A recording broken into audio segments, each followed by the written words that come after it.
Genetics है ना sir? हाँ सर मिल गया।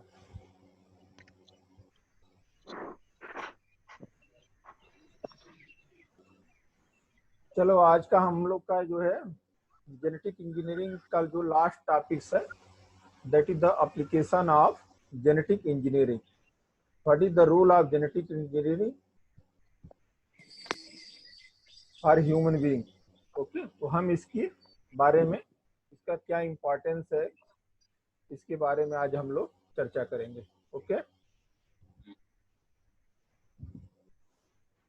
देखो जो हम जेनेटिक इंजीनियरिंग में जो डीएनए को मॉडिफाइड करते हैं, क्योंकि आप जानते हो कि डीएनए क्या करता है, डीएनए ट्रांसक्रिप्शन के द्वारा एमआरएनए बनाता है, और उसी एमआरएनए से क्या बनता है, अल्टीमेटली प्रोटीन बनता है बाय द ट्रांसक्रिप्शन।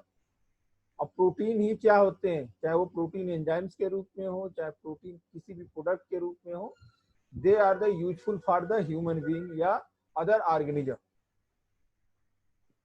तो अगर हम ये समझ रहे हैं कि डीएनए ही क्या कर रहा है, कोड कर रहा है कि कौन सा प्रोटीन क्या बनेगा। सपोज दैट कोई ऐसा प्रोटीन है जो ह्यूमन बीइंग के लिए इंपॉर्टेंट है, तो हम उस प्रोटीन को फॉर्म करने वाले डीएनए को क्या करेंगे, उस ऑर्गेनिज्म से कॉपी कर लिए, और जिस ऑर्गेनिज्म में मान लो बनता ही नहीं है और उसकी आवश्यकता है, तो उसके डीएनए में क्या कर दें, उसको जोड़ कर दें, इंसर्ट कर दें, तो वो भी क्या करने लगेगा, उसी तरह का प्रोटीन वहां पे भी सिंथेसाइज होने लगेगा। ठीक है, तो ये काम हम जेनेटिक इंजीनियरिंग में करते हैं, मैनिपुलेशन करते हैं, मैनिपुलेशन ऑफ द जीन या मॉडिफिकेशन ऑफ द जीन करते हैं। इसके द्वारा हम क्या करते हैं, तमाम तरह के इस तरह के यूजफुल प्रोडक्ट जो है हम ऑब्टेन करते हैं। इसका रोल कई फील्ड में है, ह्यूमन बीइंग की सेंस में सोचोगे, that are the in the agriculture, in the health sector, or the medicine, or the in the industry। हम एक एक को टॉपिक वाइज देखेंगे। सबसे पहले देखते हैं application of genetic engineering in the agriculture. Agriculture में अगर डिवाइड करोगे, मतलब एक ब्रॉड थोड़ा सा आउटलाइन खींच लिया जाए तब ज्यादा मजा आए, क्योंकि बहुत बड़ा फील्ड है, इतने रोल हैं इसके कि सबको गिना पाना क्या है, मुश्किल है। अब बहुत से होते जा रहे हैं, आए दिन इस पे काम हो रहे हैं। ठीक है, अब जैसे आज की डेट में जो वैक्सीन खोजा जा रहा है for the corona, that is also the part of the genetic engineering, इसी के द्वारा हम कर रहे हैं। तो वो भी जुड़ता जाएगा, आए दिन हर डिजीज पे क्या हो रहा है, कोई ना कोई वैक्सीन बन रहे हैं, तो that is also the part of the genetic engineering. तो हम एग्रीकल्चर में क्या रोल है, हमारी कृषि में इसका क्या रोल है, क्योंकि हम जो पढ़ रहे हैं specially in the reference of the plant या बॉटनी के रेफरेंस में हम जेनेटिक इंजीनियरिंग की बात कर रहे हैं। तो एग्रीकल्चर में इसका क्या रोल है, first it is use for the crop improvement.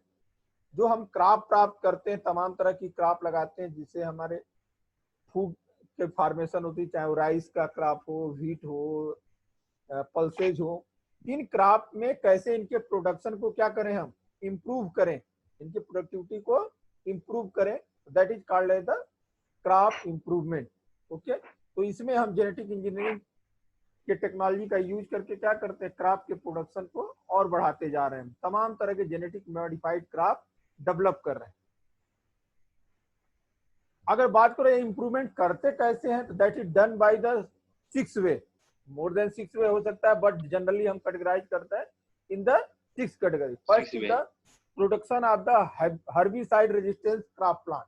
ऐसे प्लांट डेवलप करते हैं जो हर्बिसाइड्स हैं, जो वीड्स हैं, उनको क्या करें, उसके अगेंस्ट हो, वे ग्रो कर जाए, वे ग्रो करे, खरपतवार नाशी के अगेंस्ट क्या करते हैं, ग्रो करते हैं।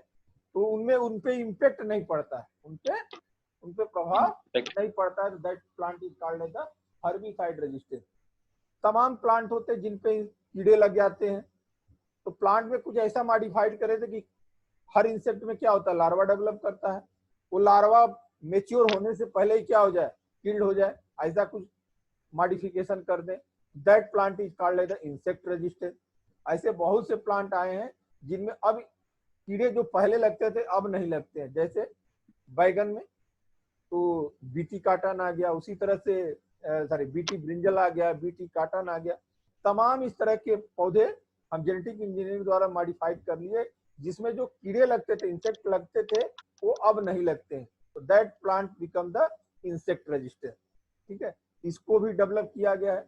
वायरस रेजिस्टेंस, बहुत से प्लांट है जिन पे वायरल डिजीज हो जाती है, तो उन प्लांट में कुछ ऐसा मॉडिफिकेशन कर दिया गया, उस पे वो वायरस का क्या हो गया, कोई प्रभाव नहीं रहा। That plant is called as a viral resistance plant. Altered oil content, कुछ प्लांट होते हैं जो ऑयल सिंथेसाइज करते थे, लाइक दैट मस्टर्ड वगैरह, सनफ्लावर, ये तमाम ऑयल सिंथेसाइजिंग क्रॉप्स हैं। इनमें कुछ ऐसा मॉडिफिकेशन करिए, तो तमाम प्लांट के होते हैं जिनमें जैसे आप कह सकते हो कोलेस्ट्रॉल ज्यादा है, इस तरह के फार्म करते हैं, तो उनमें हम क्या कर दिए, जेनेटिकली मॉडिफाइड कर दिए। ठीक है, तो ये भी क्या, उनका ऑयल कंटेंट क्या हो गया, बढ़ गया। तो that is the Altered oil containing plant. Delayed fruit ripening, अब हमें क्या है, कोई हमने क्रॉप लगाया और उसकी फ्रूट की क्या होती है, बहुत जल्दी पक गई। अगर पक गया फ्रूट और मार्केट में सेल नहीं हुआ तो क्या हो जाएगा, सड़ गल जाएगा। जैसे सेब होता है कहाँ, कश्मीर में, अब बिकना कहाँ है, हड़िया में। अब हड़िया आते आते अगर उसमें टाइम बहुत तेजी से रैपनिंग होगी तो क्या हो जाएगा, आते आते रास्ते में ही सड़ गल जाएगा। या अगर हड़िया पहुंच भी गया तो एक बाइक तो एक ट्रक सेब बिक नहीं जाएगा, टाइम लगेगा, 1 महीने 2 महीने में बिकेगा। 1-2 महीने उसको क्या करें, स्टोर करने की कैपेसिटी हो। तो ऐसा भी हमने किया है कई प्लांट पे, जो जल्दी पक जाते थे और सड़ गल जाते थे, उनमें कुछ ऐसा जेनेटिक इंजीनियरिंग के द्वारा उनके जीन में चेंज कर दिया कि अब उनके वही फल जो क्या होते हैं, बहुत लंबे समय तक बने रहते हैं, जल्दी सड़ते गलते नहीं है। एक ताजा उदाहरण आपको बताता हूँ, टमाटो देखते हैं, एक देसी टमाटर देखिए कितना जल्दी पकता है और कितना जल्दी खराब होता है। आप उसको 1-2 दिन भी स्टोर नहीं कर सकते हो घर पे, जो प्योर देसी टमाटर है। लेकिन जो ये जेनेटिकली मॉडिफाइड टमाटर जो मार्केट में आजकल बहुत बढ़िया बढ़िया लाल लाल दिखते हो, वो जल्दी सड़ता नहीं है। आपने कभी देखा, जल्दी खराब नहीं होता है, क्योंकि उसमें क्या किया हमने, जीन को उससे मॉडिफाइड कर दिया गया। That is GM crop. ऐसी क्रॉप्स को क्या बोलते हैं, GM crop, genetically modified crop. Pollination उनका कंट्रोल करने के लिए हमने मॉडिफिकेशन कर दिया, that is the pollen controlling कर दिया। ओके, तो these are the some aspect by which the crop improvement is the done in the plant, that is called as the crop improvement. It is done by the herbicide resistance, insect resistance, virus resistance, altered oil content, delayed fruit ripening, pollen control। इन सब के अलावा कुछ ऐसे हमने gene में modification कर दिए कि उसकी वजह से जो प्लांट बहुत ठंडी या बहुत सूखा बर्दाश्त नहीं कर पाते थे। ठीक है, अब जैसे धान की फसल है, थोड़ा सा भी अगर क्या हो, सूखा पड़ जाए तो पूरी की पूरी फसल क्या हो जाती है, नष्ट हो जाती है, खराब हो जाती है। या कुछ ऐसी फसल है जो गर्मी में तो होती है, लेकिन बहुत ज्यादा अगर ठंडी पड़ जाए तो भी क्या हो जाएंगे, उसपे वाटर आइस में चेंज हो जाएगी जाइलम में, और पूरा प्लांट क्या हो जाएगा, इंजर्ड हो जाएगा, किल्ड हो जाएगा। तो कुछ जीन में मॉडिफिकेशन करके हमने क्या किया है, कोल्ड एंड ड्राउट रेजिस्टेंस या वेदर गार्ड जीन्स के मॉडिफिकेशन से हमने इस तरह के भी प्लांट डेवलप किए हैं जिनपे अब सूखा या कोल्ड का प्रभाव नहीं पड़ता। आप देखे होंगे मार्केट में अक्सर बीज लेने जाते हो तो कहता होगा, ये लीजिए बहुत कम पानी में धान हो जाता है। हाँ, बोलता है ना, ये बहुत कम ताल वाला, ऊंचे वाला। हाँ, एक गेहूं की बात करें, कहेंगे भैया ये बहुत अर्ली पक जाएगा, क्योंकि हमने उसको क्या कर दिया, जेनेटिकली मॉडिफाइड हुआ है। ओके, तो that are the also done in the field of the plant या एग्रीकल्चर प्लांट। तमाम तरह के हमने फूड डेवलप किए हैं जो जेनेटिकली मॉडिफाइड हैं। ठीक है, जो पहले नहीं थे अब हमने डेवलप किए, लाइक दैट कॉटन, कॉर्न, मक्के में सोयाबीन एंड टमाटो, एप्पल्स, इनमें क्या किया हमने, जेनेटिकल इंजीनियरिंग के द्वारा इनको चेंज किया। चलिए भाई एक एक को देखें, इन जो काम हमने आपको बताया।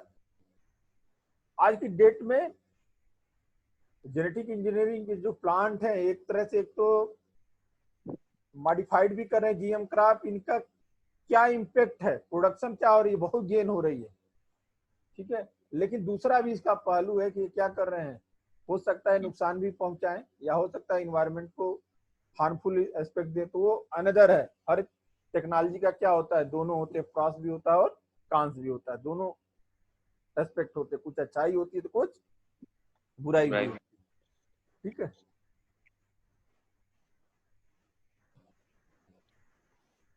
तो देखो जेनेटिकल इंजीनियरिंग के द्वारा बहुत से प्लांट डेवलप किए हैं, that is called as the GM crop or the genetically engineered plant, ठीक है। इसमें हम क्या कर रहे हैं, बहुत से इनके जीन्स में हमने चेंजेस करके क्या किए हैं, न्यू वैरायटी बनाए हैं, जो अगर आप बात करो एक नई वैरायटी को डेवलप करने में क्या होता है भाई, क्रॉसिंग ओवर्स के द्वारा भी होता है, नॉर्मल सेक्सुअल रिप्रोडक्शन होता है, उसमें भी तो क्रॉसिंग ओवर होता है। तो क्रॉसिंग ओवर से क्या होता है, कुछ चेंजेस आते हैं और धीरे धीरे क्या होता है, हर क्रॉप से एक नई वैरायटी डेवलप हो जाती है। भाई इवोल्यूशन तो होता ही है, नहीं तो क्या होता है, सबके एक ही रह जाते। इवोल्यूशन क्यों हो रहा है, due to the crossing over at the time of the sexual reproduction, जो चेंजेज आते हैं, और यही चेंजेस एक दिन इतने अल्टर हो जाते हैं कि they are the recognize at the new species, ठीक है। तो उसमें भी क्या कर रहे हैं हम, जेनेटिकल इंजीनियरिंग द्वारा जो बहुत लेट होता है, 20 साल 30 साल के बाद एक नई स्पीसीज डेवलप होती है, जेनेटिकल इंजीनियर द्वारा क्या करते हैं, शॉर्ट टाइम में हमें जो है उस क्रॉप से नई स्पीसीज डेवलप कर देते हैं।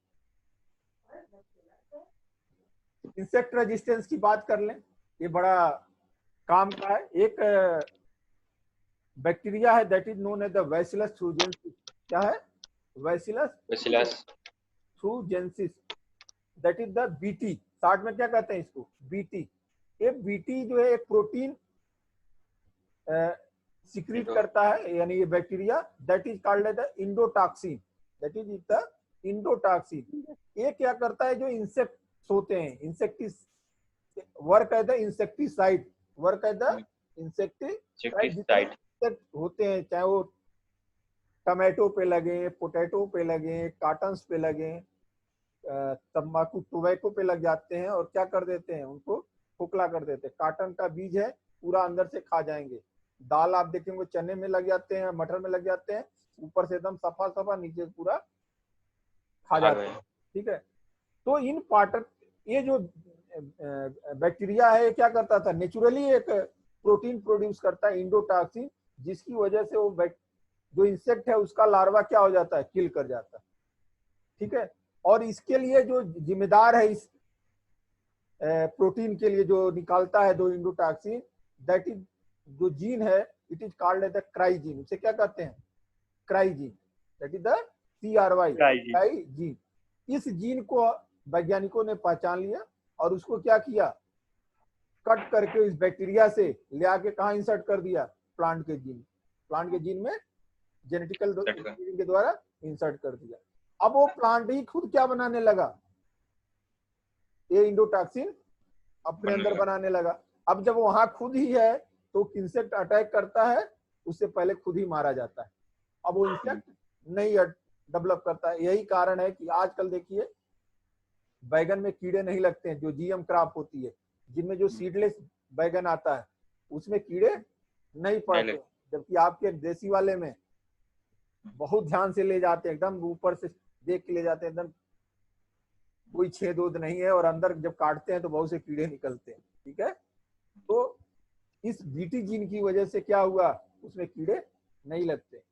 महाराष्ट्र में काटन की खेती बहुत होती है, ब्लैक सॉइल पे, महाराष्ट्र गुजरात साइड में, वो जहाँ ब्लैक सॉइल है, वहां की किसानों की बहुत बड़ी समस्या है, क्योंकि उस ब्लैक सॉइल में और कुछ नहीं होता है, ज्यादा या तो इसी की खेती होती है, किसकी, काटन की। और काटन एक ऐसा प्रोडक्ट है जो क्या करता है, कैश क्रॉप है।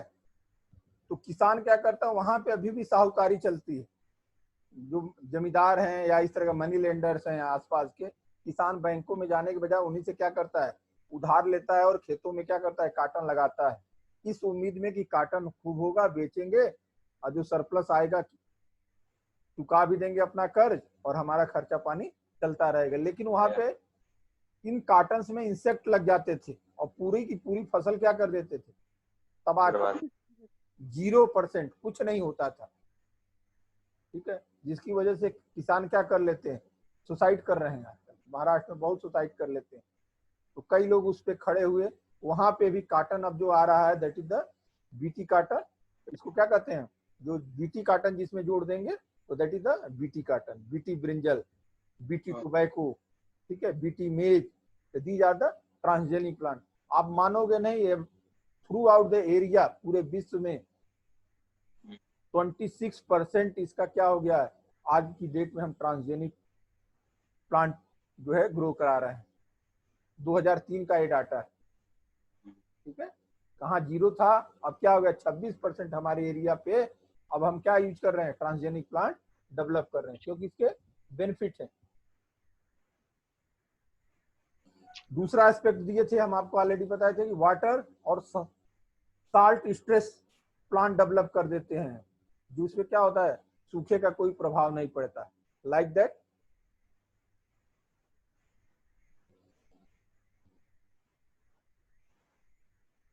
जो क्या होते हैं, tolerate the cold, heat and drought resistance plant होते हैं। इसमें होता है एक compound that is called the trehalose, TREHALOSE,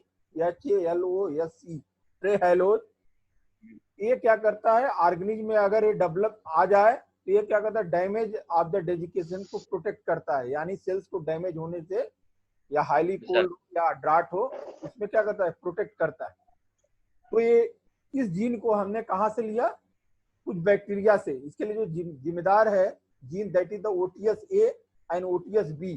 क्या है, OTS A and OTS B. ठीक है, इनको हमने क्या किया, that are the responsible for the trehalose biosynthesis introduce in the Indian indica rice. धान में हमने क्या कर दिया, इसको इंट्रोड्यूस कर दिया। अब ये धान अगर पानी नहीं भी मिला, सूखा हो गया, तो थोड़े दिन तक क्या करेगा, सर्वाइव, उसके आगे बचा रहेगा। ठीक है, ये नहीं पानी अगर एकदम सूखा पड़ गया तो सूख के खत्म हो जाएगा। ठीक है, कुछ जो है क्या कर लेता है, स्ट्रेस इसमें डेवलप हो जाती है, या प्रोटेक्शन डेवलप होती है, that is called the trehalose. ये किया गया है किसमें, राइस प्लांट में, इंडिका राइस में। ये OTS A gene and OTS B gene that are the extracted from the bacteria. ठीक है, तो ये भी हुआ।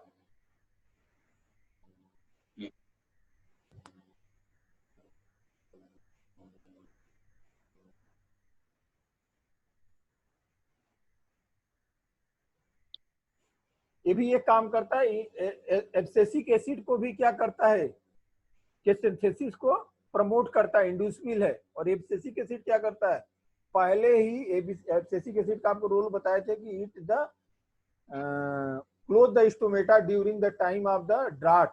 अगर आपको लग रहा है कि सूखा आने वाला है, पौधे को अगर मालूम चल जाए तो क्या करे, अपना ट्रांसपिरेशन को घटा दे, स्टोमेटा क्लोज कर ले, तो क्या हो जाएगा, पानी का लॉस बच जाएगा। तो ये एब्सेसिक एसिड को प्रमोट करता है। और इस तरह के जो डेवलप किए गए हैं, जो ट्रांसजेनिक राइस है, लगभग 3 से 9 टाइम्स उनका प्रोडक्शन क्या हो गया है, हाई हो गया, 3 से 9 गुना, 3 to 9। हाँ 3 to 9 फोल्ड हाई प्रोडक्शन जो है हो गया है इस ट्रांसजेनिक राइस में, due to the insertion of the OTS A and OTS B. याद करना, जीन का नाम पूछ सकता है, जैसे बीटी जीन के लिए जिम्मेदार कौन सा जीन है, दैट इज द क्राई। और इसके ट्रेहेलोज के लिए कौन है, OTS A and OTS B. इसके लिए जो वेक्टर यूज किया गया है that is the agrobacterium, already आप लोग को बता चुके हैं।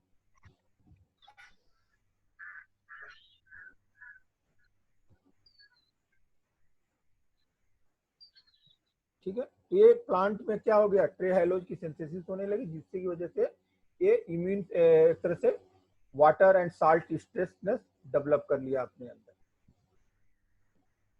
तमाम इस तरह से हमने क्या किया, पैथोजेनिक माइक्रो रेजिस्टेंस प्लांट भी डेवलप किए, जो क्या किसी भी पैथोजेंस के अगेंस्ट क्या होगा, उनमें डिजीज नहीं होती है। जैसे मान लो कि आलू का ही है जिसमें फाइटोप्थेरा इन्फेक्शन इन्फेक्ट करता है, व्हीट है जिसमें क्या करता है, रस्ट लगता है, स्मट डिजीज होती है।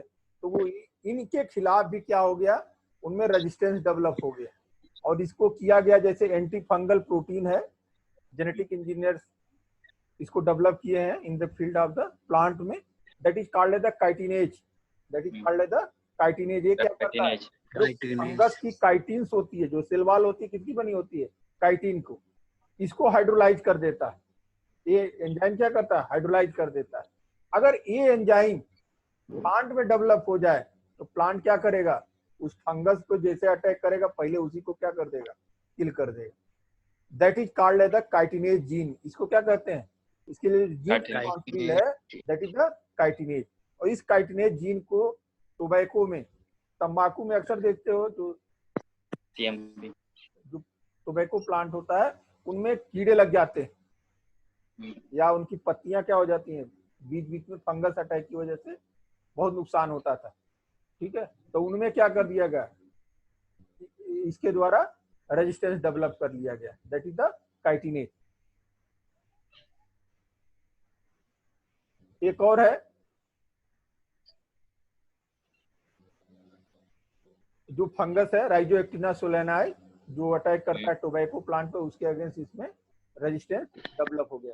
कुछ ऐसे भी प्लांट डेवलप किए गए हैं जो वायरस डिजीज के अगेंस्ट हो गए हैं, that is the viral disease resistance plant develop किए गए हैं। लाइक दैट, टोबैको के पे जो काज करता है वायरस, टोबैको मोज़ेक वायरस एक डिजीज काज करता है ना टोबैको प्लांट पे, तो उसकी कोड का जो कैप्सिड का जीन है, ठीक है, उसका जो है अनकोटिंग जो कोट प्रोटीन होता है, उसके जो जीन उसको सिंथेसाइज करता है, वो जीन क्या कर दिया हमने, इंसर्ट कर दिया प्लांट में, जिसकी वजह से क्या हुआ, that plant become the viral resistance. Okay, इसी तरह से हमने कई वायरल रेजिस्टेंस वैरायटी डेवलप की गई against the tobacco mosaic virus, against the cucumber mosaic virus, alpha mosaic virus, several potato viral disease जो काज करते थे उनके अगेंस्ट किया। लेटेस्ट हमने सबसे एक अच्छा काम किया जेनेटिक इंजीनियरिंग फील्ड में, पपाया, पपीता में आप देखे होंगे, पपीता में एक बहुत डिजीज होती है, that is called the papaya ring spot virus, PRSV। 1998 में इसके अगेंस्ट क्या किया गया, एक जेनेटिक मॉडिफिकेशन किया गया, जिसकी वजह से यह पपाया भी क्या हो गया, इस वायरल डिजीज के अगेंस्ट रेजिस्टेंस हो गया। हवाई द्वीप में जो है पूरी पपाया की इंडस्ट्री है, पूरा उनका इकोनॉमी उसी पे निर्भर है, पपीता की। और वहाँ क्या कर दिया गया, PRSV कोड प्रोटीन उस पे जीन में इंसर्ट कर दिया गया, जिसकी वजह से क्या हो गया, अब ये वायरस PRSV क्या करता है, उसमें डेवलप ही नहीं हो पाता है, यानी ये डिजीज हो ही नहीं पाती, ठीक है। तो तमाम तरह के किए गए हैं, चाहे कोनिफर्स में भी हमने RNA उनके वायरल प्रोटीन को इंसर्ट किया। तो दीज आर द सब, कुछ हमने मॉडिफिकेशन किया प्लांट कंज्यूमर प्रोडक्ट, जो हम प्लांट से हम क्या करते हैं, प्रोडक्ट लेते हैं, उनमें कुछ मॉडिफिकेशन किया, जिसकी वजह से क्या हो गया, like that genetical engineering modified plant food come hardness और डिलेड राइपनेस। फल में क्या हो गया, हार्डनेस आ गया, और प्लस उनका राइपनेस क्या हो गया, पकने की जो रेट है वो थोड़ा डिलेड हो गई, जिसकी वजह से क्या हो गया, उनका मार्केटिंग टाइम क्या हो गया, बढ़ गया। आप पूरा बढ़िया टमाटर खरीद के ले आए गांव से, और ये तो ध्यान दिए नहीं यार ये 10 दिन चलेगा कि नहीं चलेगा, और पूरा मार्केट में आने से पहले ही क्या हो गया, आपका टमाटर ला के खोले तो सड़ गया, तो आप क्या करेंगे, बेचेंगे, पूरी लागत आपकी खत्म हो गई। तो इस तरह के भी हम डेवलप किए हैं। तो ये भी क्या हो गया, प्लांट कंज्यूमर प्रोडक्ट की भी प्रोडक्ट, ये कोई बढ़ा नहीं रहा है उसको केवल क्या कर रहा है, उसकी मार्केटिंग बढ़ा रहा है। भाई पके पहले या बाद में पके, हमें क्या फर्क पड़ता है, क्योंकि हमें तो टमाटर खाने से ना मतलब है, किसान को तो कोई फर्क नहीं पड़ता, भैया आज हुआ। लेकिन मार्केटिंग क्या हो गई इसकी, कंज्यूमर मेंटेनेंस हो गया, इसमें प्रोडक्टिविटी में कोई फर्क नहीं पड़ा, लेकिन जो डिलेड होने की वजह से उसकी क्या हो गई, मार्केटिंग थोड़ा अच्छा हो गया। तो ये भी किए गए हैं, आर्कटिक एपिस पे भी किए गए हैं। आजकल के भी सेव जल्दी सड़ते नहीं है, देखते हैं आप, सीजन तक सेव चल रहे हैं, कई कई महीनों पेटी में बंद रहते हैं, कोई फर्क नहीं पड़ता है। कभी आपने देखा नहीं वो सेव को कहीं स्टोर किया जाता है, आता है और सजा के रख देते हैं छल्ली मार के। ठीक है, आप वही काम आम के लिए कर दीजिए। देखिए आज की सीजन में आ रहा है ना, आम को ले आइए और रख दीजिए, 5 दिन भी नहीं झेल पाएगा वो। ठीक है, तो इसके लिए जैसे आम में जो किया गया है, इसमें PPO that is the polyphenol oxidase एक जीन है, जो इसको जो क्या किया गया है, इंसर्ट किया गया है, जो क्या करता है फ्रूट के ग्रोइंग को, सॉरी फ्रूट के ब्राउनिंग को रोक देता है।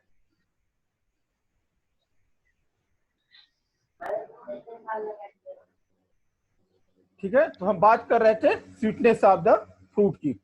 तो उसमें मोनोलिन एक प्रोटीन होता है जो 3000 sweeter than the sucrose by weight. Okay, तो लगभग 3000 गुना क्या होता है, मीठा होता है।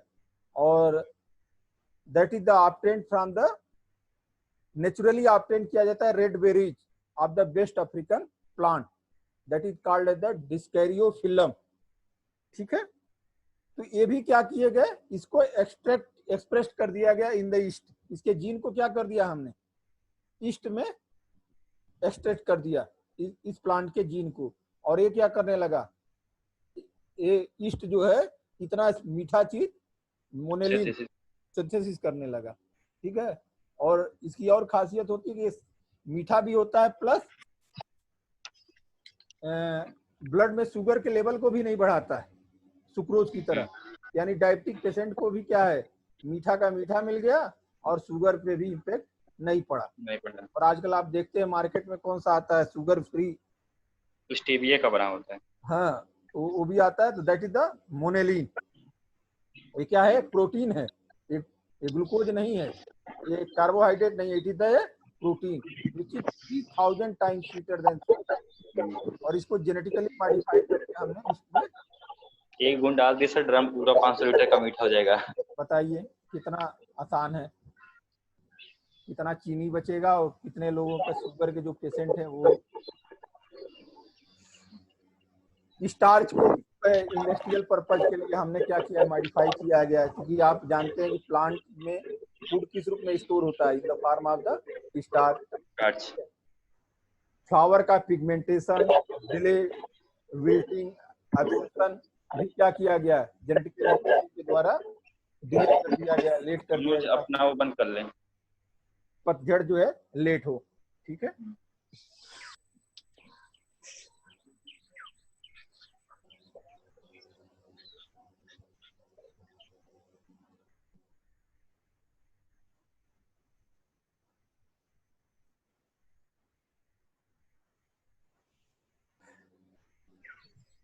एक मॉडिफिकेशन हम लोगों ने और किया, that is the modification in the nutritional capability of the crop.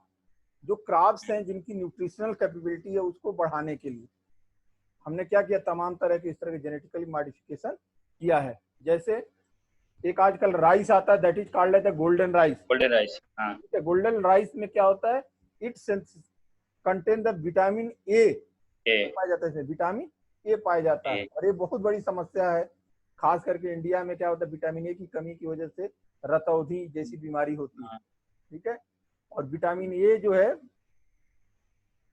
कि बायोसिंथेसिस क्या किया गया, का जो जीन है उसको इंसर्ट कर दिया गया, that is called as the PSY and LYC gene.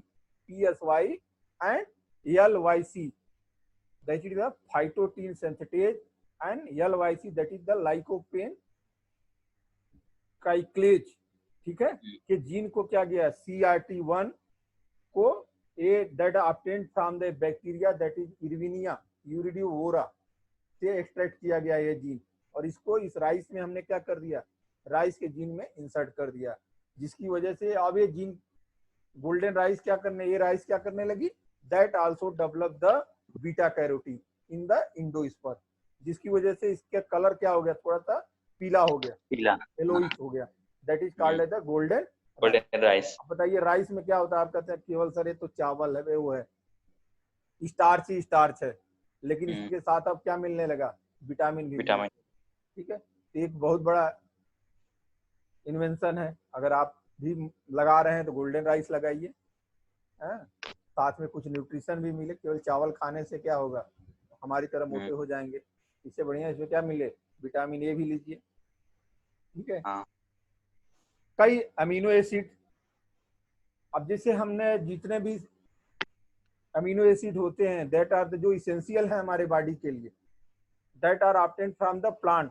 Okay, ऐसे भी प्लांट के अमीनो एसिड है जो प्लांट में नहीं पाए जाते, उसके लिए हमको क्या चाहिए, एनिमल के सोर्स से ही वो प्रोटीन प्राप्त हो पाते हैं, चाहे मांस से। अब शाकाहारी लोग कहाँ से पाए भाई, वो उनपे तो अमीनो एसिड की क्या हो जाएगी, कमी हो जाएगी। तो उनमें भी हमने जेनेटिकली इंजीनियर के द्वारा क्या कर दिया, मॉडिफाइड करके वो अमीनो एसिड के जीन इंसर्ट कर दिए ताकि उस प्लांट में भी क्या हो, वो protein develop, amino acid develop हो जाए, वो बनने लगे। ठीक है, या बहुत से प्लांट है जिनमें क्या होता है, जो प्रोटीन्स होता है उनका, they having the non essential amino acid, जो हमारे लिए क्या है, हार्मफुल भी है। कुछ होते हैं जैसे खेसारी का दाल आप कहते हैं नहीं खाना चाहिए, ठीक है तो वो भी प्रूफ दाल ही, तो उनमें कुछ ऐसा मॉडिफिकेशन किया कर दिया जाए, क्या हो, वो भी दाल हमारे लिए कंज्यूमेबल हो जाए। तो ये भी काम किया गया है। तमाम ऑयल और फैट वैरायटी में भी इसके लिए हमने क्या किया है, जो क्रॉप है उनमें जेनेटिकली मॉडिफिकेशन करके उनके प्रोडक्शन को इंक्रीज किया। This is all about the role of the genetic engineering in the field of the agriculture. ये खत्म नहीं है, बहुत है लंबा, आप और भी जोड़ना चाहें तो इसमें जोड़ सकते हैं। ठीक है, तो आप लोगों से question, long question descriptive type का पूछ सकता है, describe the role of agriculture, sorry role of the genetic engineering in the field of agriculture पूछता है डिटेल। तो आप ये टॉपिक जाने रहेंगे, हेडिंग जाने रहेंगे तो उनके बारे में लिख सकते हैं। आपको हमने कुछ उदाहरण भी दिए इस तरह के। चलिए बात करते हैं role of the genetic engineering in the industry.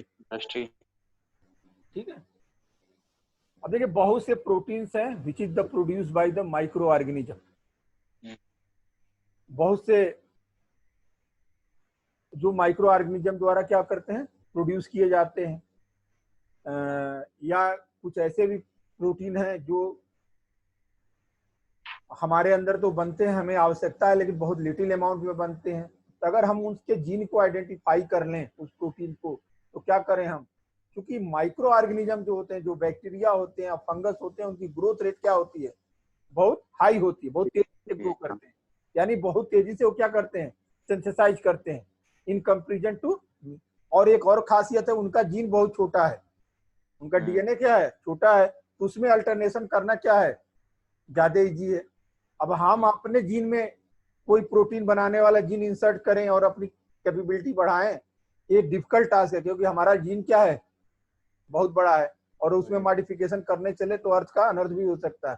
ठीक है, तो इसलिए हम क्या करते हैं, चूज क्या करते हैं, जनरली मॉडिफिकेशन पहले तो प्रीफर करते हैं कि माइक्रो ऑर्गेनिज्म में हो जाए, क्योंकि उनके मारने पे हमको कोई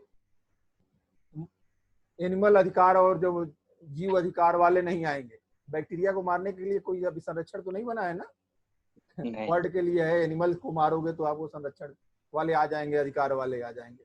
मानव को प्रयोग करोगे तो मानव अधिकार वाले आ जाएंगे, ह्यूमन राइट्स वाले, एनिमल राइट्स वाले, लेकिन बैक्टीरिया राइट्स वाला कोई अभी नहीं बना,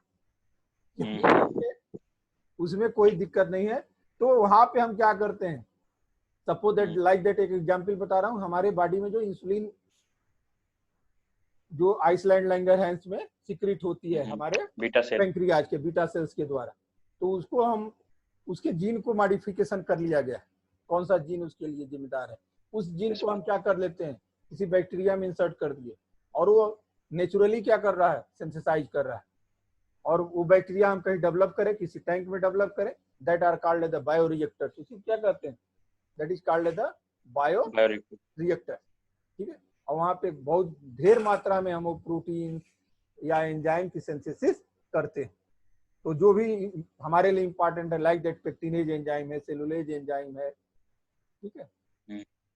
बहुत से, ये तो एक एस्पेक्ट हुआ जो हमारे काम के प्रोटीन से उनकी सिंथेसिस हम किसके द्वारा कराते हैं, by the help of the micro organism. कुछ बैक्टीरिया हैं जो पेट्रोलियम और टॉक्सिक मटेरियल्स या इन्वायरमेंटल हैजार्डस मटेरियल डेवलप हो जाते हैं, उनको क्या करते हैं, वो डिप्लाइट कर देते हैं, उनको नष्ट कर देते हैं। जैसे कई बार होता है टैंकरों से पेट्रोलियम या ऑयल जो है गल्फ कंट्री से अपने देश आता था, तो बीच में समुद्रों के रास्ते में क्या तमाम आइस लैंड पड़ते हैं, इस तरह का आइस, उनसे टकरा करके पूरा टैंकर ब्रस्ट कर जाता था, पूरा ऑयल क्या हो जाता था, एक पतली फिल्म के रूप में पूरे समुद्र पे, वाटर बॉडी पे फैल जाता था। अब चूंकि ऑयल क्या है, ये जो है ऑक्सीजन के ट्रांसपोर्टेशन को रोक देता है, उसके नीचे जो वाटर बॉडी के नीचे जो एनिमल्स हैं वो सब क्या होने लगते हैं, ऑक्सीजन के अभाव में मरने लगते हैं, जिसकी वजह से वहाँ क्या हो गया, एक बहुत नेचुरल हैजार्डस डेवलप हो गया, वो सड़ने गलने लगेंगे और भी पोल्यूटेंट हो जाएंगे। तो उनके के लिए अपने ही देश के एक साइंटिस्ट थे, उन्होंने एक डेवलप किया bug, that is known as the superbug. वो क्या करता था, ऑयल को खा जाता था, उस ऑयल को ही, क्या पेट्रोलियम ऑयल को खा जाता है, डिग्रेड कर देता था, ठीक है। तो उसके द्वारा क्या हुआ, एक बहुत बड़ी समस्या हमने इन्वायरमेंट में, तो इंडस्ट्री में रोक ली। या कुछ इस तरह के मटेरियल डेवलप हो रहे हैं जो नॉन डिग्रेडेबल हैं, लेकिन कुछ बैक्टीरिया हैं जो उनको डिग्रेड कर सकते हैं, ऐसे बैक्टीरिया को क्या करने, डेवलप करें, उनको डिग्रेड करा देने तुरंत, ठीक है। तो वो भी हो सकता आने वाले समय में कुछ ऐसा बैक्टीरिया डेवलप हो जाए जो प्लास्टिक को खा जाए, डिग्रेड कर दे। सबसे मेन तो क्या होगा, देखिए आजकल तो प्लास्टिक नेचुरली उसमें सिंथेसाइज किए जा रहे हैं, प्लांट के द्वारा बनाए जा रहे हैं, ठीक है।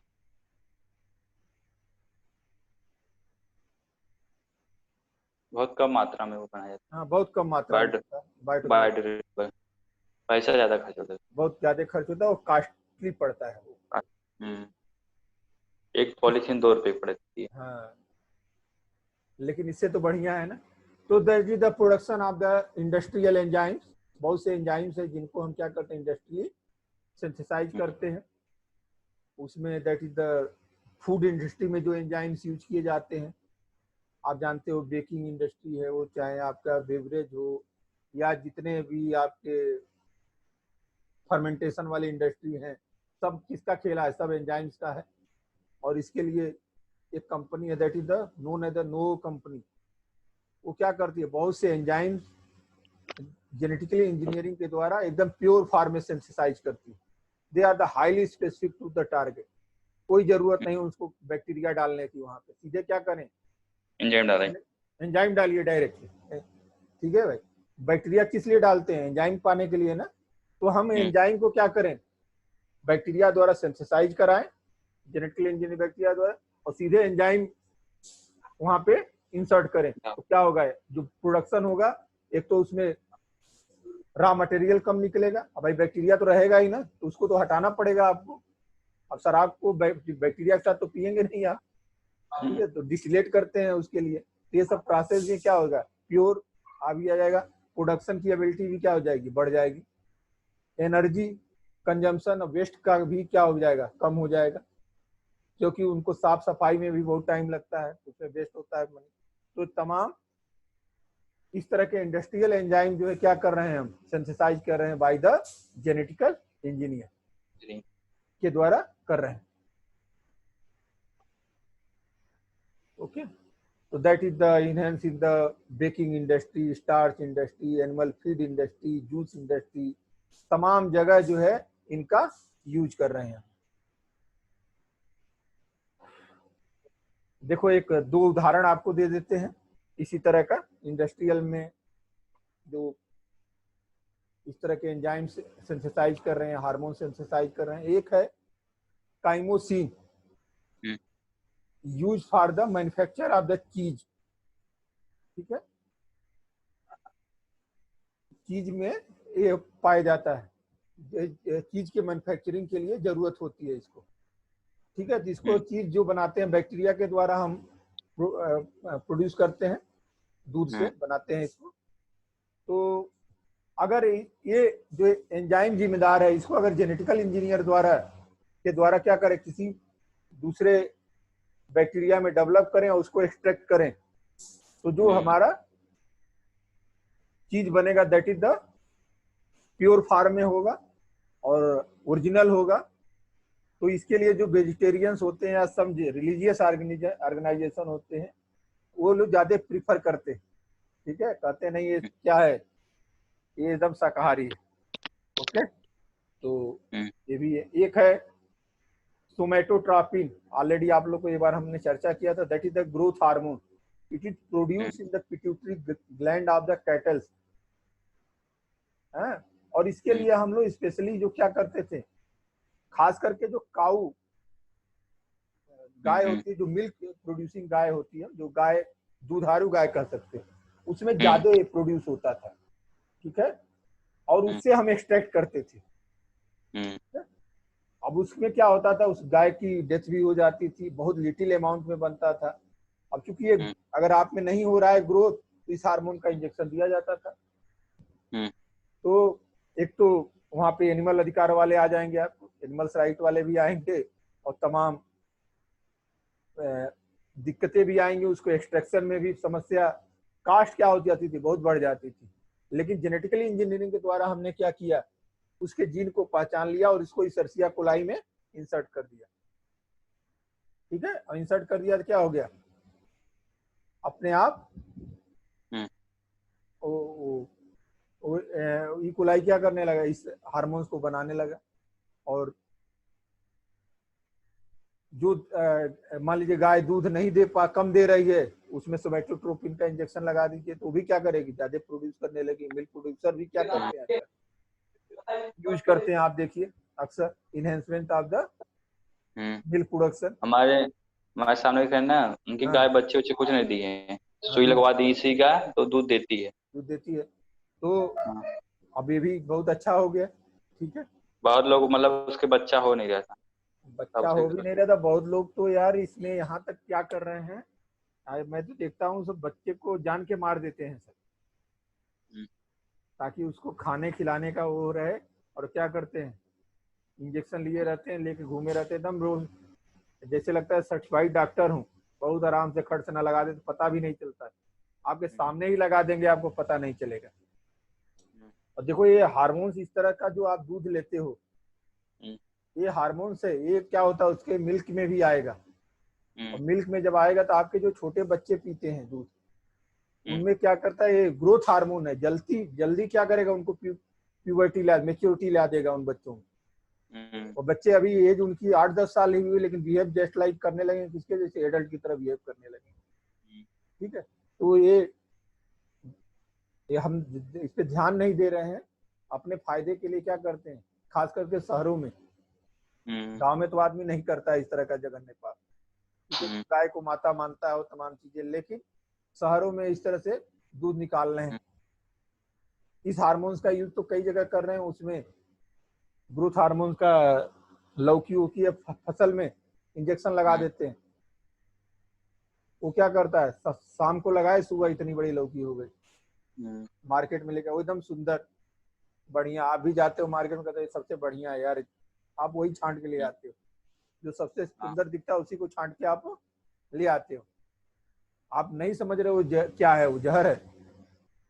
ठीक है, तो आप कभी भी मार्केट जाइए तो जो एकदम नेचुरल लगे आपको, भद्दा सा बैगन लगे, वो समझिए जो बेचारा उसका एकदम नेचुरली हुआ है, आप उसको ले आइए। पॉलिश मारते हैं, बहुत से काम करते हैं, आपको मैं क्या बताऊं। आजकल तो ये जो खेती करते हैं, खास करके दिल्ली या शहरों के आसपास, शहर का जितना नाले का कचरा उसके आसपास जब शहर से बाहर निकलता है, तो वहां पे कोई खेती तो होती नहीं है किनारे, या किसी खेत होता है नहीं, तो क्या करते हैं किनारे, गंगा किनारे तो बहुत अच्छी बात है।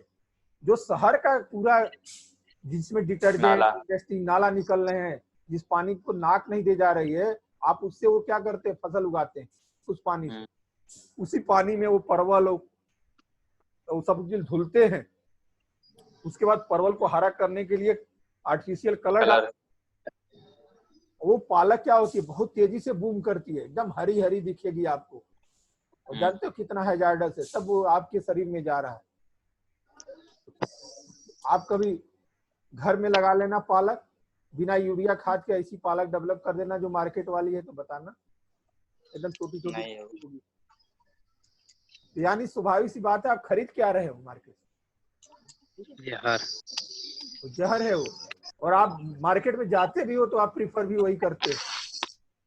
आपके खरीदने का जो जो उद्देश्य मार्केट से धनिया लाते हैं वो महकता नहीं, और जो हम है, लोग घर पे बोलते हैं वो अच्छा महकता है, खाद उसमें नहीं डालते हैं हम अरे वो लोग। नेचुरल है ना चीजें जो वहां पे। अब वो तो आप चलो खाद भी डाल दिए तो ठीक है यार, वो जो नाले के पानी से उसमें इतने केमिकल हैजार्डस आ रहे हैं आपको। नहीं सर, हम देखे ना, हम देखे अगर खाद डाल देंगे उसकी महक खत्म हो जाती है, बड़े बड़े तो बहुत जल्दी होते हैं, लेकिन खाद उसकी जो महक होता है एक्चुअली स्मेल उसमें सेल अच्छा। ग्रोथ से नहीं होती है, उसमें सेल इलांगेशन से ग्रोथ होती है, बहुत हम्म तेजी से ग्रोथ होती है, उसमें सेल डिवाइड नहीं कर रहा है प्रॉपरली। हम्म ठीक है, और वो बहुत न्यूट्रिशियस भी नहीं होता है। हम्म ठीक है, तो ये चीज आप अब ये मार्केटिंग करते समय ध्यान दीजिए कभी, और खास करके किसी को भी मिल्क प्रोड्यूसर को इस बात का देखिए कि वो इंजेक्शन लगा के तो नहीं कर रहा है। ठीक है, तो एक तो एक ये रोल हो गया। इंडस्ट्रियल एंजाइम्स आपको ऑलरेडी बता चुके हैं, बहुत से एंजाइम्स सिंथेसाइज किए जा रहे हैं। ठीक है, लाइक दैट पेक्टिनेज, सेलुलेज वगैरह वगैरह, तमाम तरह की इस तरह के डेवलप किए गए हैं बाय द जेनेटिक इंजीनियरिंग। तो these are the some roles in the field of the genetic engineering. Industry में तो इतना रोल है, एक कंपनी है मॉन्सेंटो, हम्म दुनिया की सबसे अमीर कंपनी बन गई है आज की डेट में। केवल उसने क्या किया, जो जेनेटिक ये मॉडिफाइड बनाया उसका पेटेंट करा लिया है, हम्म वो टेक्नोलॉजी कोई यूज नहीं कर सकता उसके अलावा। हम्म ठीक है, और मुनाफा कमा रही है। आप भी कोई ऐसा क्राफ्ट डेवलप करिए, और क्या करिए, अपने नाम पेटेंट करा लीजिए। पेटेंट करा लेंगे तो फिर क्या हो जाएगा, वो आपकी प्रॉपर्टी हो जाएगी, और फिर जिसको चाहिए खरीदेगा वो अमेरिका में, उसकी रॉयल्टी आपके पास आएगी। ये पेटेंट के नाम पे बहुत अंधी लूट लगी। अभी कोरोना का कोई वायरस का वैक्सीन ढूंढ ले बस बस। तो फर्स्ट टाइम वो तो पहले पेटेंट कराएगा, और देखते देखते वो क्या हो जाएगा, जो दाम मांगेगा लखपति। अब जो जो दाम पति। मांगेगा उस दाम पे आपको देना पड़ जाएगा। हम्म अभी भारत में खोज लें, ले भैया फ्री में ले जाओ, दानकर्ता बन जाएंगे हम लोग। अपने गवर्नमेंट मतलब अपने देश के लिए तो ठीक है, अपने लेकिन देश बाहर ही तो। में, अपने देश में हमेशा रहा है और रहेगा, ये अच्छाई है हम लोग की। हम्म हम लोग तो वो काम करते हैं अपने के लिए भी नहीं रखते हैं, दे देते हैं, लो भैया। ठीक है, वो हमारे ऐसी सभ्यता है कि उसमें हम लोग इस चीज का बहुत वो करते हैं। देखिए अभी क्लोरोक्विन की बात आई, हाइड्रोक्सीक्लोरोक्वीन। हाँ हाइड्रोक्सी क्लोरोक्विन, ये जो क्विनेन जो सिनकोना की छाल से प्राप्त किया जाता है, सौभाग्य से केवल हमारे ही देश में होता है, और पहाड़ी पे, नागासाकी पहाड़ी पे ही डेवलप होता है, नागालैंड के आसपास हम्म ये प्लांट होता है, और मलेरिया की एकमात्र दवा है। हम्म ठीक है, और इंडिया पूरे विश्व में मात्र एक ही एक्सपोर्टर कंट्री है, और कहीं नहीं होता है। हम्म ठीक है, अगर हम चाहते तो क्या करते, अगर हम इस पे खूब पैसे कमाने के लग जाएं तो उसका दाम क्या कर दें, बढ़ा दें, बढ़ा देते हैं। क्योंकि आपकी तो मजबूरी है, आप लोगे ही। हम्म लेकिन हम लोग ऐसा नहीं करते हैं, क्योंकि जो ये डेवलप कंट्रियां हैं जो आज ये तबाही करा रही हैं और हो रही हैं तबाह, ये सब इन्हीं की देन है। ये चाइना है, अमेरिका का ही खेल है जो कोरोना आया है। सबसे अधिक तबाह कौन हो रहे हैं, यही हो रहे हैं। हम बच जाएंगे क्योंकि हमारी इकोनॉमी किस पे है, एग्रीकल्चर बेस्ड है। हमें इम्पेक्ट उतना ये नहीं डालेगा, डालेगा भी तो थोड़ा बहुत रहेगा। लेकिन देखो सब लोग शहर से आ गया, हमने कौन सी इकोनॉमी काम आ रही है, वो बम्बई शहर किसी को खिला रहा है, अपना गांव ही खिला रहा है। अपने गांव के लोग किसी को भगाए क्या, नहीं, गाँव के दिल वाले होते किसी को भगाए, लेकिन यही गांव नहीं, वाले अगर, बल्कि रख रहे हैं। यही गांव वाले एक दिन के घर बम्बई चले जाए तो कई दिन रखते, एक दिन में जो इनकी नानी याद आ जाती। ठीक है, तो ये हाल है। चलिए लास्ट है, that is the application of the genetic engineering in the medicine. बहुत से मेडिसिन हम क्या कर रहे हैं, ऑब्टेन कर रहे हैं, लाइक दैट सोमैटोस्टैटिन, इंसुलिन, ये कई हार्मोन्स हैं लाइक दैट इंटरफेरॉन वगैरह, दे आर द सिंथेसाइज, ये यूजफुल प्रोटीन है, इनको हम क्या कर रहे हैं, जेनेटिकली इंजीनियरिंग द्वारा इनको बना रहे हैं। बहुत से वैक्सीन डेवलप कर रहे हैं by the recombinant DNA technology के द्वारा। एक होता है इंटरल्यूकिन 2 अकरिंग जो साइटोकाइन है, ये इम्यून सिस्टम को क्या करता है, कैंसर में, कार्सिनोमा में यूज किया जाता है। इसको भी हमने क्या किया, डेवलप किया है बैक्टीरिया में, ठीक है। एक एंटीबायोटिक है that is called the mupirocin, that is the develop by the Pseudomonas florescence के कल्चर में डेवलप किया गया है इसको, ठीक है। इसके जीन को क्या कर दिया गया, इंसर्ट कर दिया जाए किसी में, तो वो भी क्या करने लगे, कोई बैक्टीरिया में, वो भी डेवलप करने लगेगा ये एंटीबायोटिक। और बहुत ये वाइड स्पेक्ट्रम एंटीबायोटिक के रूप में आज की डेट में यूज हो रहा है। जो हमारा हीमोग्लोबिन का जीन है उसको हमने क्या किया है, पिग एम्ब्रियो में इंजेक्ट कर दिया गया, सुअर में, ठीक है। और वो अब जो ट्रांसजेनिक पिग है वो सिंथेसाइज करने लगी है ह्यूमन हीमोग्लोबिन, और उसके ब्लड से क्या कर रहे हैं, हम हीमोग्लोबिन इंस्ट्रक्ट कर रहे हैं और चढ़ा रहे हैं। किसी को जीने की, ब्लड देने की भी जरूरत अब नहीं पड़ेगी। किसी में हीमोग्लोबिन काउंट कम हो गया तो पिग सिंथेसाइज कर रहा है, वो हमारी बॉडी क्या कर रही है। तो बड़ा आसान है, कोई रक्तदाता भी नहीं बनेगा आने वाले समय में, खून का भी क्या कर लेंगे हम लोग, निर्माण कर लेंगे। ये सब किसके द्वारा हो रहा है, जेनेटिक इंजीनियरिंग द्वारा इन द मेडिकल फील्ड। और भी कई काम हो रहे हैं, जैसे न्यूट्रिशनल वैल्यू, हमको प्रोटीन चाहिए, अच्छे प्रोटीन चाहिए, सफिशिएंट क्वांटिटी में चाहिए, तो वो भी क्या कर रहे हैं, इस जो आपको रिक्वायर्ड प्रोटीन है, जो एसेंशियल प्रोटीन हमें चाहिए, उसको डेवलप करा रहे हैं थ्रू द बैक्टीरिया या जेनेटिक इंजीनियरिंग किसी प्लांट में इंसर्ट करके। Replacement of the defective gene, जो हमारे जीन क्या हो गए, मान लीजिए हमारे बॉडी में कोई ऐसे डिफेक्टिव जीन आ गए हैं जिससे हमारे में कोई डिजीज हो रही है, और वो जेनेटिकल है, एक जनरेशन से दूसरे जनरेशन में जा रही। कई लोगों को हीमोफीलिया हो जाता है, पूरी पीढ़ी दर पीढ़ी जा रही है, पूरा रॉयल फैमिली इंग्लैंड की क्या है, ग्रस्त है, ठीक है। तो वहां क्या करें, उस डिफेक्टिव जीन को किसी पीढ़ी में क्या करें, तो जाइगोट से बनने से पहले क्या कर दें, डिलीट कर दें, मॉडिफाइड कर दें, तो दैट आने वाले पीढ़ी में वो फिर नहीं जाएगा। ये भी हो रहा है। ट्रीटमेंट ऑफ द डिजीज, बहुत से डिजीज के ट्रीटमेंट किए जा रहे हैं। Prevention of the disease, vaccine develop किए जा रहे हैं, बहुत से कई डेवलप किए गए हैं। कई तो अब ओरल वैक्सीन आ गए, कई तो ऐसे वैक्सीन आ गए हैं जो प्लांट में इंसर्ट कर दिया गया और उसके फलों में वो डेवलप हो रहे हैं, खा लीजिए वैक्सीनेशन हो गया। समझ रहे हैं, वो हमने क्या किया, वो प्रोटीन के जीन प्लांट में डाल दिए, प्लांट में फल में आया और फल खा लीजिए वैक्सीनेशन हो गया, ना सुई लगाने के झंझट ना कुछ झंझट। डायग्नोसिस ऑफ द डिजीज, बहुत से डिजीज हैं जिनकी डायग्नोसिस, पहचान किसके द्वारा की जाती है, जेनेटिक इंजीनियरिंग के द्वारा की जाती है। बड़ा लंबा चौड़ा होगा वो पढ़ाना। बहुत से ट्रांसजेनिक एनिमल्स, प्लांट जो है, they are the use as the biological fermenters, ठीक है। तो आपको बात कर रहा था ना, they are the as the bioreactors. तो इनको क्या कर रहे हैं हम, प्रोडक्शन के लिए, हाई क्वालिटी फार्मास्यूटिकल इंडस्ट्री में प्रोडक्शन के लिए टैंक्स में प्रोड्यूस कर रहे हैं। अब मान लीजिए कोई बैक्टीरिया है जिसे हम उसको जेनेटिकली मॉडिफाइड कर दिए, जो इंसुलिन बनाता है, तो इसे ऐसे छोड़ ना देंगे, कहा कहीं आप उसको कल्चर करेंगे, कल्चर में बनाएंगे, उसको कल्चर करके उससे सिंथेसाइज कराएंगे, तो किसी सिस्टम में तो डेवलप करेंगे, that is called as the bioreactors. उसको क्या कहते हैं, बायो रिएक्टर्स आर फर्मेंटर। जैसे न्यूक्लियर रिएक्टर होता है तो वहां क्या करते हैं, न्यूक्लियर फ्यूजन कराते हैं, उससे एनर्जी डेवलप कराते हैं। तो उसी तरह बायो रिएक्टर में क्या करते हैं, सिंथेसाइज कराते हैं तमाम इस जेनेटिकली मॉडिफाइड द्वारा और प्रोड्यूस करते हैं वहां से प्रोडक्ट निकालते हैं, उस प्रोटीन को मार्केट में सेल करते हैं। और उसकी कास्ट भी क्या होती है, बहुत लो होती है, क्योंकि बड़े पैमाने पे बना रहे हैं वहां पे।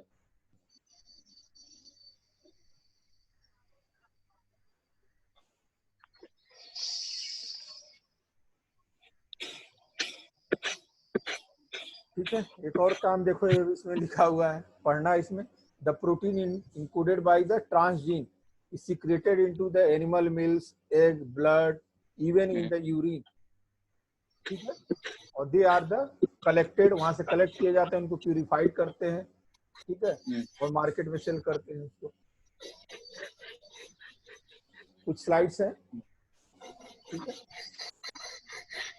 ऑलरेडी आपको बताए हैं कैसे कैसे क्रॉप इंप्रूवमेंट करते हैं।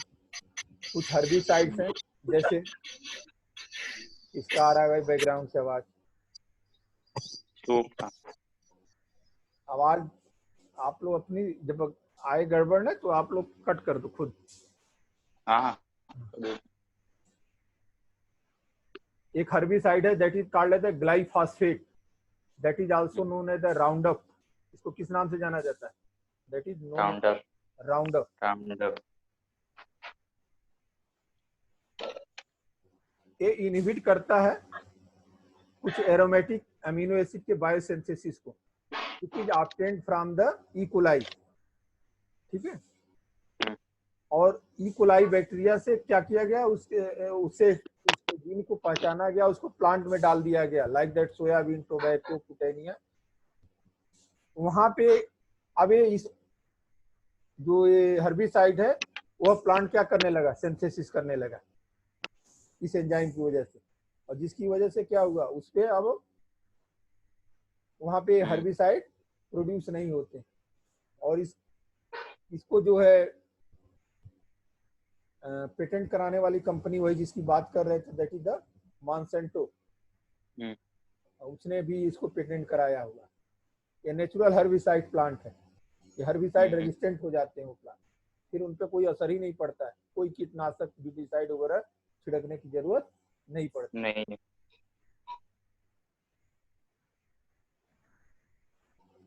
बीटी टॉक्सिन की ऑलरेडी बात कर ली है आपको। काउ पी में जो है ट्रिप्सिन इनहिबिटर डेवलप किया गया है, जो आपके जिसकी वजह से आप खसारी का दाल नहीं पीते खाते थे, अगर उसमें इसको इनहिबिटर वाला डाल दिया गया, जिसकी वजह से वो भी दाल अब क्या हो गई, अच्छी हो गई। प्रोटीनेज इनहिबिटर डाल दिया गया, अल्फा एमाइलेज इनहिबिटर डाल दिया गया, बैक्टीरियल कोलेस्ट्रॉल ऑक्सीडेज इंसर्ट कर दिया गया, एंजाइम कर दिया गया। ये सब करके क्या कर रहे हैं, हम इंसेक्ट रेजिस्टेंट प्लांट डेवलप किए। तमाम एंटी इंसेक्ट प्लांट डेवलप किए हैं by the insertion of the BT gene, bacillus thuringiensis। ठीक है, बीटी। ये तो बहुत पूछा जाता है। बहुत से हम क्या कहें, वायरल रेजिस्टेंट प्लांट डेवलप किए गए हैं, ऑलरेडी आपसे बात हो चुकी है इस पे। चाहे वो कुकुम्बर में कुकुम्बर मोज़ेक वायरस हो, ये है टमाटो वाली जो जेनेटिक इंजीनियरिंग के द्वारा जो डेवलप किया गया, that is called as the Flavr Savr tomato. इसको क्या कहते हैं, FLAVER, फ्लोर सावर टमाटो, जो जेनेटिकली इंजीनियरिंग के द्वारा क्या कर दिया गया, मॉडिफाइड किया गया है। एंटीसेंस पॉलीग्लूटा यूरिनेज जीन को इंसर्ट किया गया है, जिसकी वजह से इसमें क्या हो गई है, फ्रूट इसका क्या हो गया, थोड़ा हार्ड हो गया है, और राइपनिंग जो टाइम है इसकी क्या हो गई, डिलेड हो गई। किसकी वजह से, इस जीन की वजह से। ठीक है, और that is called as the Flavr Savr tomato. ठीक है, आजकल जो मार्केट में आता है देखते हैं ना, हार्ड होता है टमाटो, और एकदम बहुत दिन तक चलता है।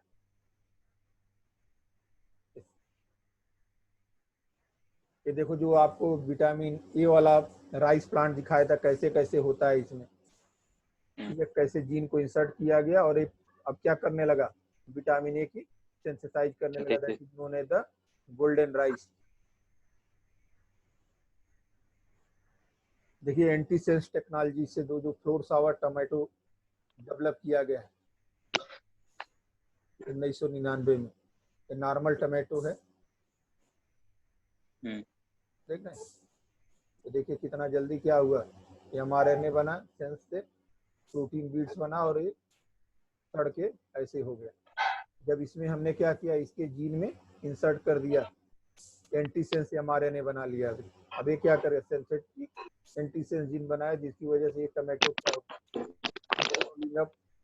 फॉर 3 वीक्स, 3 हफ्ते तक इसमें कोई इफेक्ट नहीं पड़ेगा। नहीं, इसको भी मॉन्सांटे ने ही वो कराया है, पेटेंट कराया है। विश्व की सबसे बड़ी कंपनी है, आप गूगल पे सर्च करना इसका, मांटो मॉन्सेंटो। सेंटो, ठीक है, ये बीटी काटन वाला इतना ये करता था कि $7 बिलियन पर ईयर तो केवल डैमेज होता था यूएसए में। लेकिन जब से हम लोग बीटी यूज करने लगे, मॉडिफाइड क्रॉप, तब से सारा सारा क्या हो गया, रुक गया। तमाम वैक्सीन, अब इसमें कोरोना की भी वैक्सीन डाल लीजिए, काम चल रहा है।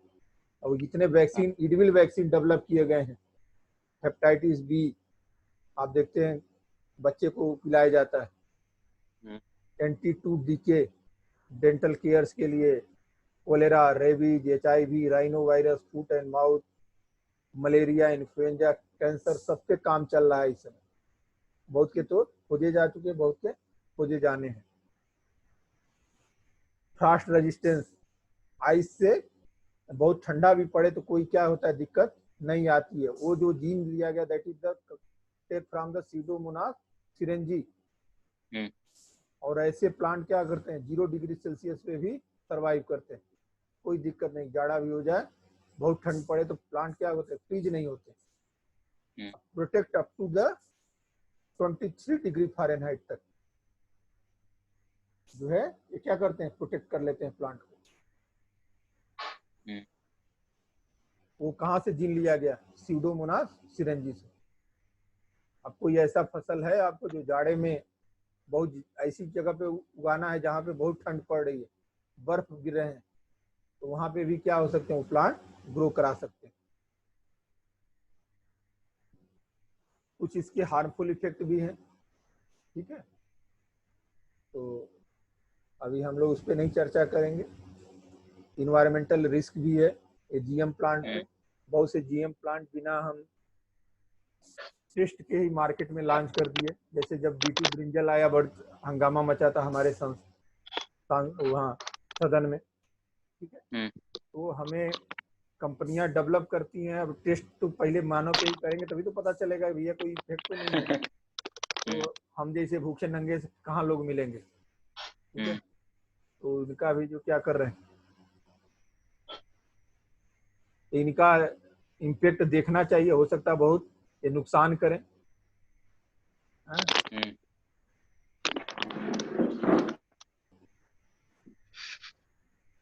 देखिए पूरा मार्केट भरा पड़ा हुआ है GM क्रॉप से। ये देखिए टमाटर, याद रखना फ्लावर सावर काम टमाटो है। पूरा ये देखो टमाटर की मार्केटिंग कैसे हो रही है। इसी में हमने जीन जो है वो इंसर्ट किया है, दैट इज द पॉलीग्लैक्टोयूरिनेज। याद रखना, एक क्वेश्चन पूछा जा सकता है, पॉलीग्लूकोयूरोनेट, ठीक है।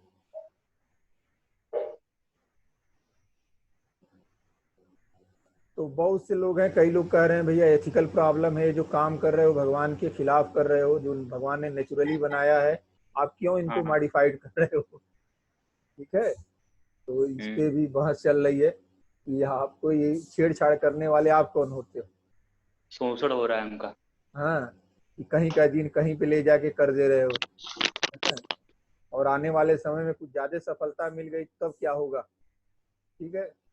प्लांट में एनिमल का जीन डाल दो, एनिमल में प्लांट का डाल दो, ये सब आप क्या कर रहे हैं, ये पूरी ब्रह्मांड को ही तबाह करने की पर तुले हुए हैं। अभी तो फायदा हो रहा है, ठीक है, हो सकता है कुछ लोग उल्टा सीधा काम करने लगे हैं इसे।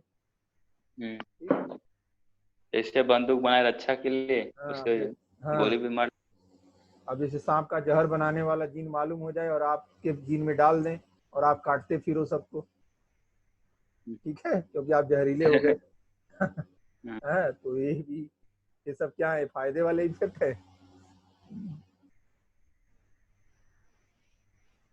वो जो पुराने समय में नहीं आता था विष कन्या और ये तमाम आते थे जहरीले, वो लोग तो जहर पीते थे। हाँ, वो जहर पी के जहरीले हो जाते थे। जहर पीते नहीं थे, उनके एंटीबॉडी डेवलप होने लगते थे धीरे धीरे।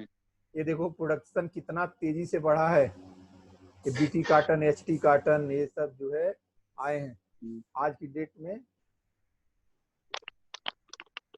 93% ग्रो कर गया। कहाँ, ये 96 में हालत थी, 2010 आते आते ये स्थिति हो गई।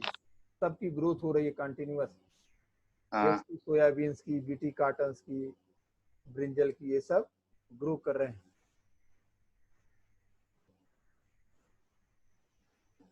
मॉडिफाइड क्रॉप की,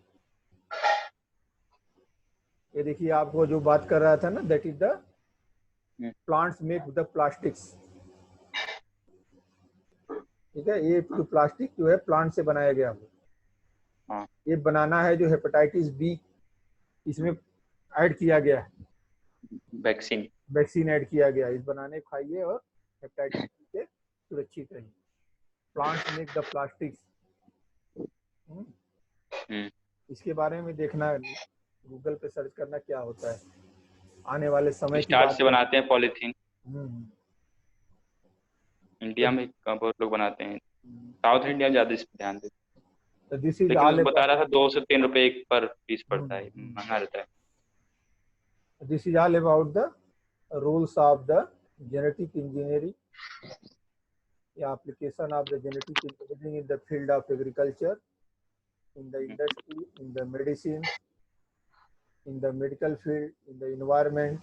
है तो बहुत कुछ है, लेकिन कुछ एस्पेक्ट हमने छुआ है, कुछ आप लोग भी इस पे काम करके नोट्स बना लीजिएगा। लॉन्ग क्वेश्चन जरूर आएगा, किसी न किसी पे एक लॉन्ग क्वेश्चन आपके यहाँ आएगा एग्जाम में, ठीक है। Thank you.